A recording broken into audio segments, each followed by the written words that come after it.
Hello guys, તમારું સ્વાગત છે અમારા મિની બ્લોગમાં. તો અત્યારે હવે હારા 10 થઈ ગયા છો. તો આપણે હવે ફાઇનલી વાળ કપાવા ગઈ. મારી મમ્મી જોઈ શું થઈ વાળ કપાય. આ કેટલો પલડી રહ્યો તું?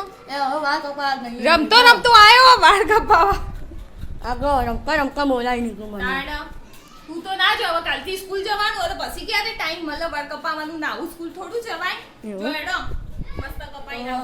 હવે ફાઇનલી વાળ કપાવા ગઈએ છીએ. બાપાએ મારી તૈયાર કરી નાખ્યું. હે પપ્પા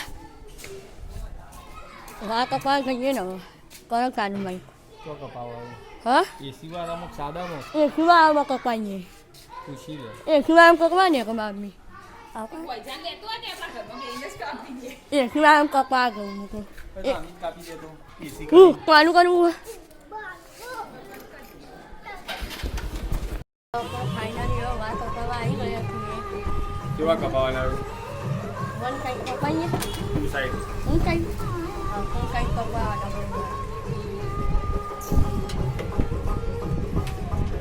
હે ટુ સાઈડ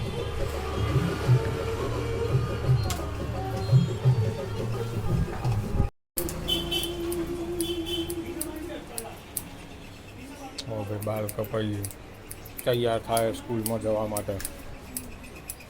કાલથી સ્કૂલ ને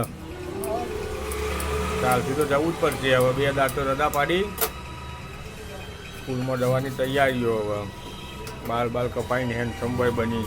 પાણી નાખો છું. કેમ શું હતી હવે શું હતી કાલ નહીં જવું? હવે કાલ તો જવું પડે ભાઈ. હન 2 દાંત રજા ના પાડી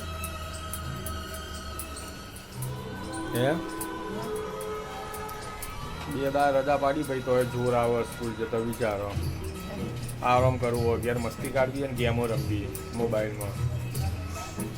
ગેમો રમવાની ને હોવા દે. કાલથી ઉપરો ને હા ખાવાની હા તો સારું જ ચકશે તારે. હલાય નહીં, માથું ના હલાય. શાંતિથી કાપવા દે બાલ. હન બેહી દો શાંતિથી. તો ભાઈ આ બાલ કપાઈને આવી ગયા. હવે રેડી થઈ ગયા બાલ કપાઈને સ્કૂલ જવા માટે. કાલથી સ્કૂલ એમ બોલ. ખખડીને નહીં જવું? જોર આવે. દુનિયાભરના થઈને આવી ગયા બાલ કપાઈને. ઓમ બતાવ્યો ઓમ ફરી બરાબર ના ઘસી. જાઓ વેડો લેકી હોય જ કાઢજો. ફુવારા ના નવાય યાર. માથું ધોવાનું હોય શેમ્પૂથી. ફુવારો બંધ થતો હોય નહીં તું શેમ્પુ ઘસીને કર્યું બેટા ત્યાં સુધી પાણી કેટલું હેડ્યું જાય. શેમ્પુ કા ઘસવું હ તો બાલ શેમ્પુ તો ઘસવું જ પડે ને. બાલ કપાય આવ્યું તો બધા બાલ એમના એમ રહેશી. પેલું હામું ઘસવું સીધો હાબુ ઘસી દે.